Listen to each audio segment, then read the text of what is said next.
The best catchphrase that I've heard came from one of my patients a few weeks ago. He actually said, "There is no food that tastes better than my health."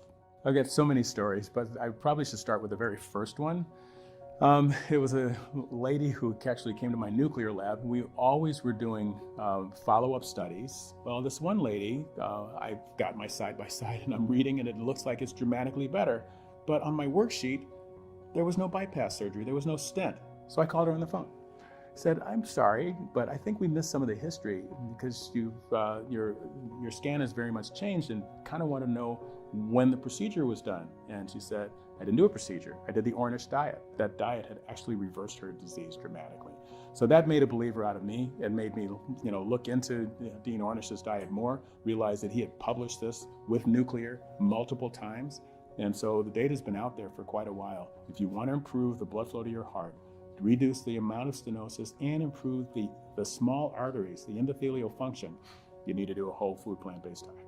We actually did a study at the American College of Cardiology where we took our cardiologist members who were willing to answer a survey and we asked the critical questions. How much nutrition did you actually get in your training? And the answer was very little. And so this is why the leading cause of death in heart doctors is heart disease, because we don't know what to tell our patients, we don't know what to tell our families, and we don't know what to eat ourselves. We're trying to spread that information around and get people to understand that a whole food plant-based diet is good for their patients, good for our society, and for them personally as well.